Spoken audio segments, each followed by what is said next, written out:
It was the morning of July 13th, 1944. The fields of Normandy still smelled of smoke and cordite. The sky was grey, thick with the lingering dust of war. A small convoy of US Army trucks rattled along a narrow French road, bouncing over craters and broken fences. In the back, under the canvas flaps, sat several captured German officers, silent, pale, their uniforms still marked with the dust of defeat. They had been taken only hours earlier, after the collapse of their defensive line near Saint-Lô. Some were staff officers from Panzer Lehr Division, proud men who had once commanded tanks, artillery, and hundreds of soldiers. Now, they sat handcuffed, uncertain of their fate. Rumors had filled their ranks for months. Americans shot prisoners. They starved them. They were barbarians in machines. The captured officers braced for humiliation. When the trucks stopped, they expected a prison gate, perhaps a muddy tent camp. Instead, they were led through an open door, into a mess hall. Warm air rolled out the smell of coffee, butter, and something else they hadn't known in months. Fresh bread. Long tables lined the room. American soldiers sat relaxed, laughing, spoons clinking against metal trays. On the counter stood trays of food, eggs, bacon, stew, mashed potatoes, and a pot of steaming coffee that filled the hall with its rich scent. The German officers froze. Was this a mistake? A sergeant waved them forward. Line up. You eat. They didn't move. One whispered in disbelief. Ist das für uns? Is this for us? It was. And in that moment, a war built on hatred and fear paused for the strangest of scenes, the enemy, invited to sit and eat. But why? Why would America feed its captured enemies as if they were guests? And what did that single meal reveal about the two armies, their values, their fears, and the world that was coming? Because this wasn't just a meal. It was a message. The story began only 24 hours earlier, during the chaos of the Normandy breakout. It was July 12th, 1944, near the small village of Le Desert. The German lines had cracked under relentless American pressure. The once formidable Panzer Lehr Division, one of Hitler's elite armored formations, was being pounded by artillery and fighter bombers. Roads were shredded, tanks smoldered, and command posts were in disarray. Colonel Karl-Heinz Lange, a staff officer, had been trying to reach his battalion headquarters when an American patrol spotted his staff car. His driver swerved into a hedgerow, but within seconds, M1 Garands and a .30 caliber Browning opened up. The windshield exploded, tires burst, and Lange's men dove for cover. There was no escape. When the firing stopped, a voice called out, "Hands up! Drop your weapons!" They hesitated. One of Lange's adjutants whispered, "The Americans take no prisoners." But the next moment, a tall U.S. sergeant emerged from the brush weapon lowered, not even shouting. "Come on out, gents. Nobody's going to shoot you." That quiet tone was disorienting. They obeyed. Hours later, the captured officers were loaded into trucks bound for an American collection point near Carentan. There, they were photographed, searched, and processed. Their names recorded on Geneva Convention, POW cards, a routine part of Allied procedure. Lange noticed something peculiar. The guards were alert but not cruel. One even handed him a canteen of water, cold, clean, fresh. That alone was shocking. German propaganda had painted the Americans as ruthless savages. Yet here they were, methodical, even polite. When the prisoners were told they'd be fed before transfer, confusion rippled through the group. Fed, they hadn't eaten properly in days. In their minds, captivity meant starvation, humiliation, not a meal. The convoy rolled into a rear supply zone, a cluster of tents, fuel drums, and a small wooden building with a NAM, painted sign, U.S. Army Mess, 83rd Infantry Division. The guards ordered them out. "You'll eat here before transport." As the Germans climbed down, dust swirling around their boots, the sound of laughter carried from the open door. Someone inside was telling a joke over coffee. None of them could have imagined what waited beyond that threshold, or how that moment would alter everything they believed about the enemy. The door creaked open, and the German officers stepped inside. For men who had spent weeks living on field rations, stale bread, tinned meat, bitter coffee, substitute the sight was surreal. The air was warm, fragrant, alive with the sound of conversation and the clatter of trays. The mess hall wasn't fancy, its walls were raw wood, its windows smudged by dust. But to the hungry eyes of the prisoners, it looked like a banquet. Long tables ran the length of the room. American soldiers, some still in dusty combat jackets, others in clean khaki, sat laughing over plates of food. On the counter at the far end, cooks in white aprons ladled out steaming portions from metal containers. A corporal behind the counter called out, "Next!" He looked up, paused, and blinked. For a moment, he didn't realize who was standing in line. Enemy officers in grey uniforms, their iron crosses glinting under the overhead bulbs. AU-S Sergeant stepped forward. "You'll get the same as the men. Grab a tray." The Germans hesitated. "Same as the men." That phrase echoed. Slowly, they each picked up a metal tray, hands trembling slightly. The first officer slid it toward the cook, expecting ridicule, maybe a splash of cold food thrown his way. Instead, the American cook said calmly, "Hash and eggs today, sir. You want coffee or milk, sir?"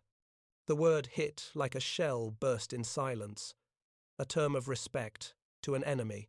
They moved down the line in disbelief.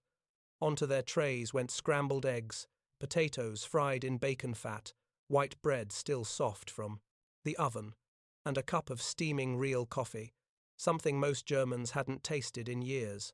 When they reached the tables, a few American soldiers looked up curiously, but none jeered. One even nodded politely. The Germans sat stiffly, unsure if it was a trap. Then the smell hit them warm, rich, almost unbearable after weeks of starvation. Without a word, they began to eat. Slowly at first, then faster. One officer closed his eyes at the first bite. "Mein Gott," he murmured. "Real eggs." At the next table, 2 American infantrymen quietly watched. One whispered, "They look like they've never seen food before." The other shrugged. "They ain't the ones bombing us. Just soldiers, same as us." To the Americans, this was just lunch. To the Germans, it was unthinkable. What they didn't realize was that the entire scene, the equality of the meal, the respect, the order, was by design. Every item on those trays reflected official U.S. Army policy, crafted years earlier under the Geneva Convention of 1929. Prisoners of war, according to international law, must receive the same food, housing, and medical care as the detaining power's own troops. But for the Americans, it wasn't just about following the rules.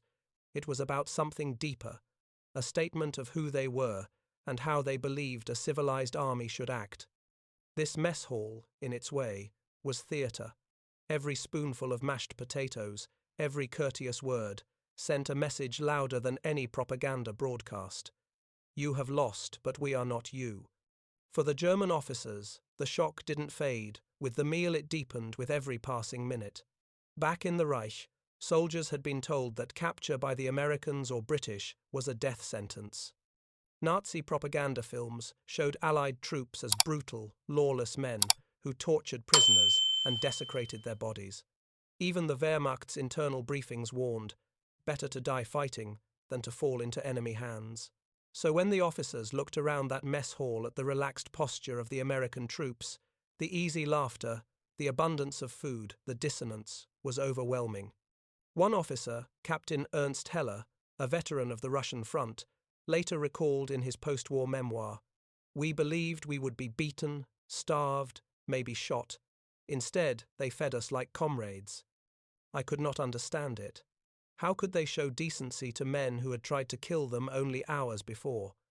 For years, German soldiers had lived under rationing so tight that coffee was replaced by roasted barley, and meat often meant horse or even ersatz soy paste.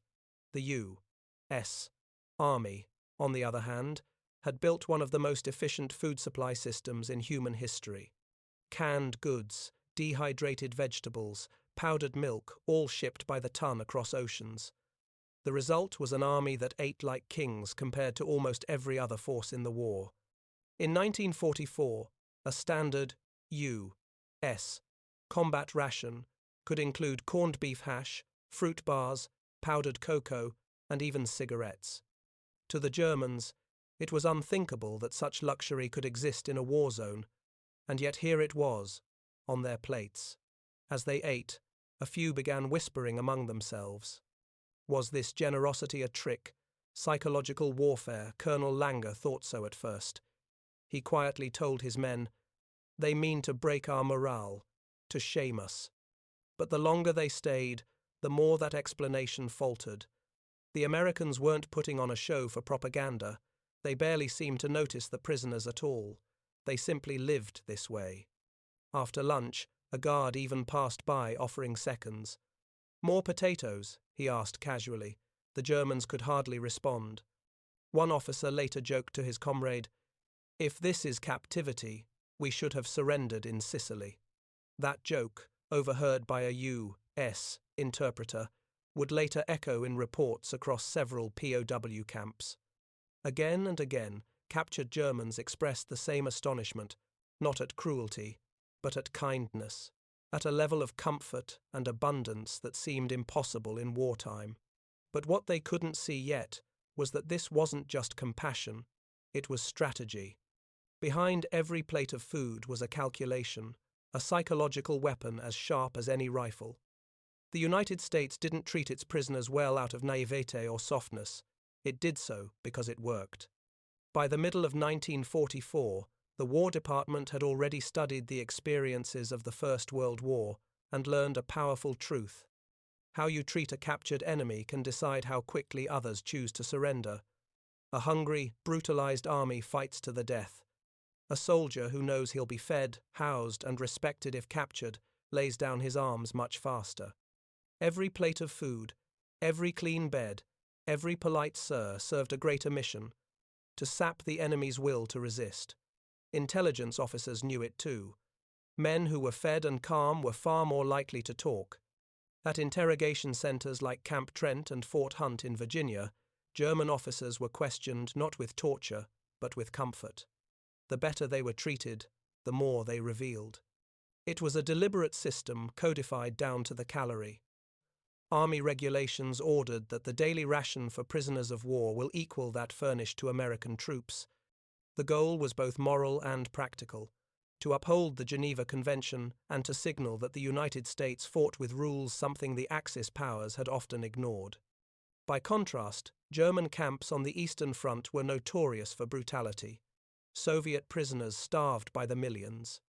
Even Western Allied POWs, though, treated somewhat better, faced harsh winters, minimal food, and overcrowding. American leaders wanted no such stain on their conscience.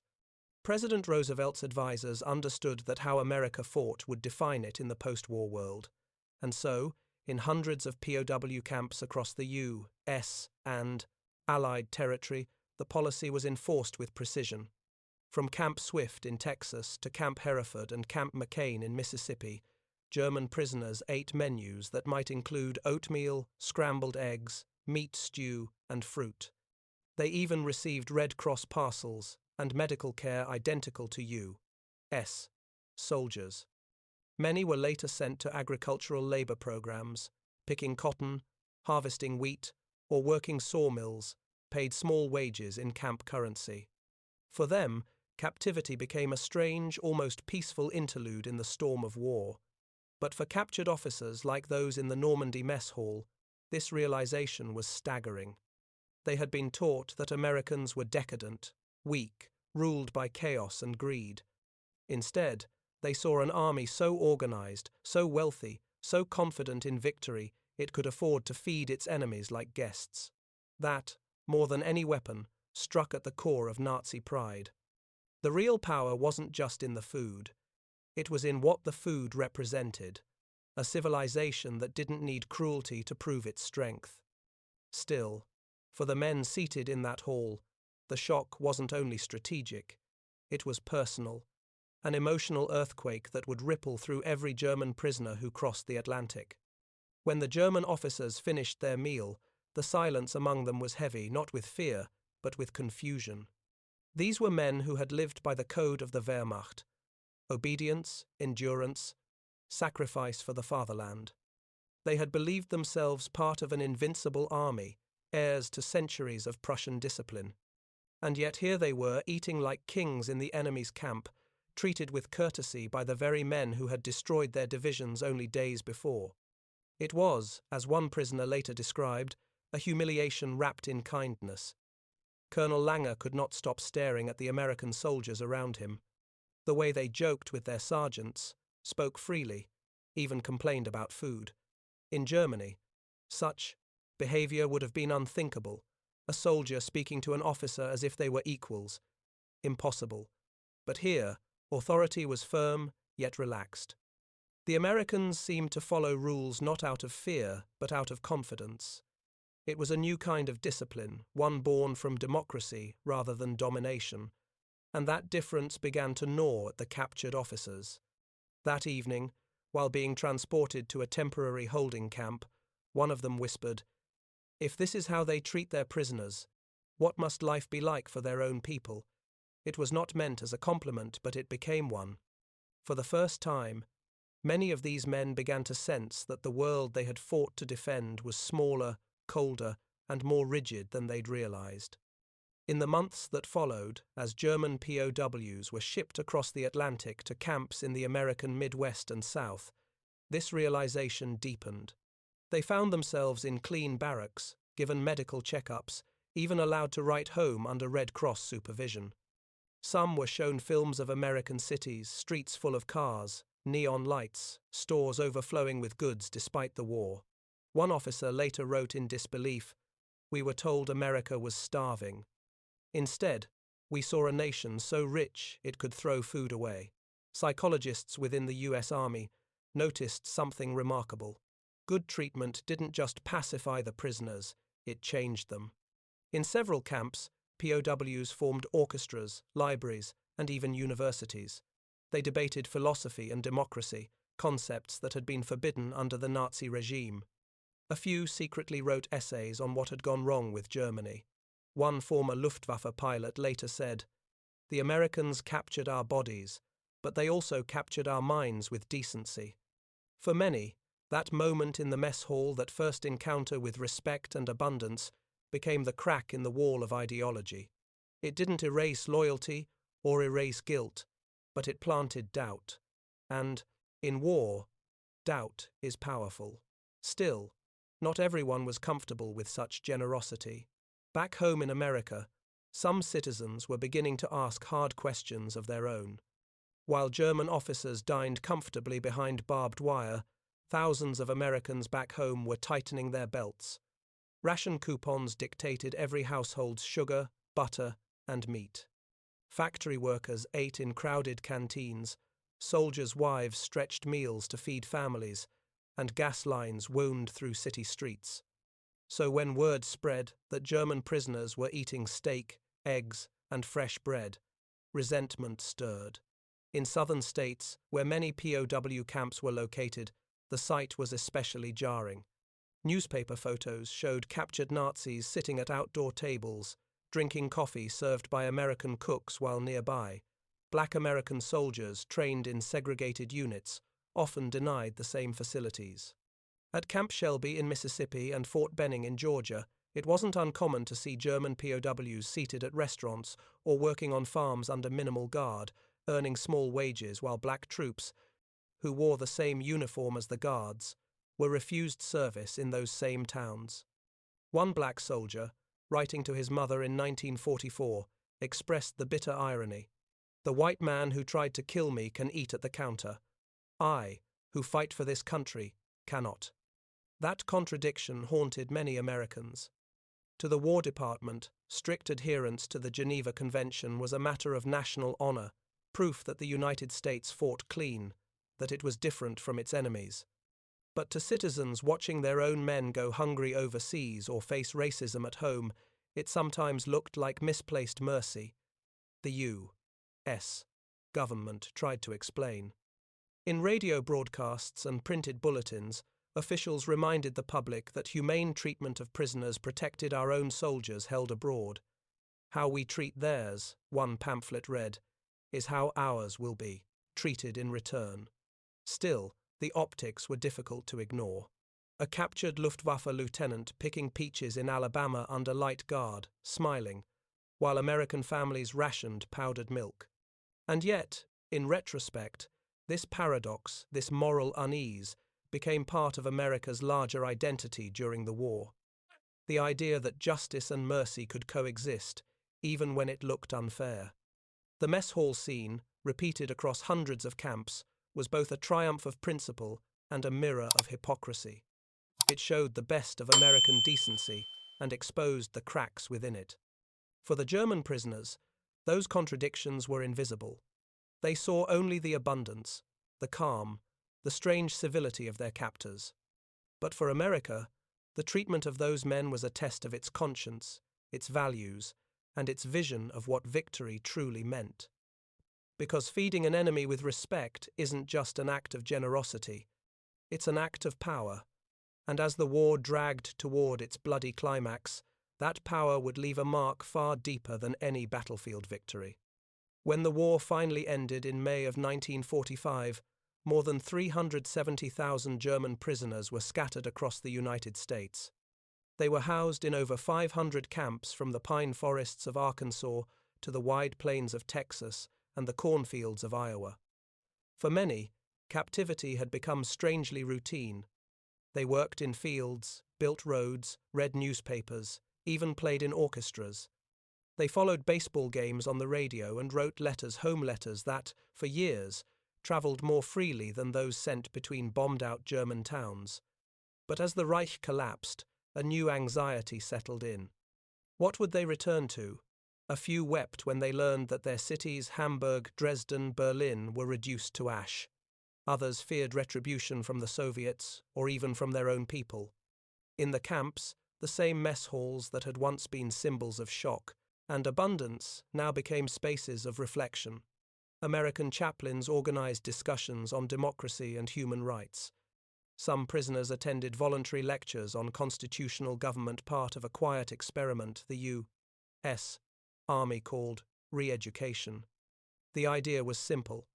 If the war had been fought to defeat tyranny, perhaps the victors could sow something better in its place. By 1946, the slow process of repatriation began. Prisoners were shipped to Europe, first to Britain and France for labor, then finally home to Germany. When they disembarked, many carried with them a memory more vivid than battle, that first meal in captivity. Years later, countless memoirs and interviews would mention it. Not the gunfire or the surrender, but the eggs, the coffee, the kindness. A former Wehrmacht officer, returning to a shattered Hanover, wrote, "I could not stop thinking of that table. It was as if the Americans had wanted to show us what civilization really meant." And indeed, for many Germans, that experience became the seed of something larger. In post-war West Germany, veterans who had been POWs in America often became advocates for democratic reconstruction. Some joined local government. Some became teachers. Others simply raised their children with a quiet conviction that power and cruelty need not be the same thing. In the years that followed, historians would argue that America's treatment of its German POWs was one of the most successful hearts and minds campaigns in history, one that helped lay the groundwork for a democratic, pro-Western Germany. All of it began with moments like that one in 1944, in a modest wooden mess hall in Normandy, where men expecting death instead found decency. The war that had begun with hatred ended, for some, in an act of grace. But grace is never simple. It demands strength, discipline, and faith in something higher than vengeance. And for the Americans who served those meals, it wasn't mercy born of softness. It was victory expressed not in domination, but in restraint. When those captured German officers first stepped into that U.S. mess hall on July 13, 1944, they thought they understood power. Power, to them, was the barrel of a gun, the weight of obedience, the roar of a tank engine, the fear in a subordinate's eyes.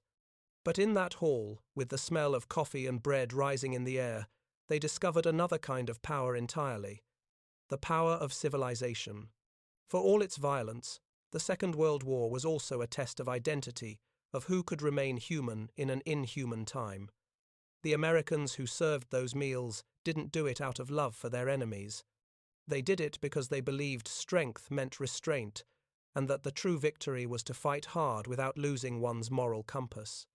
For the German officers, that meal was more than nourishment, it was revelation, a glimpse of the world their regime had promised to destroy, a world of plenty, of confidence, of freedom. And for many, that simple act of decency became the moment they began to question everything they had been told. History is rarely written in the noise of battle. Sometimes it's written in silence over a shared table, between men who should have hated each other, but didn't. That mess hall in Normandy wasn't just a dining room. It was a mirror showing two civilizations, one fading, one ascending.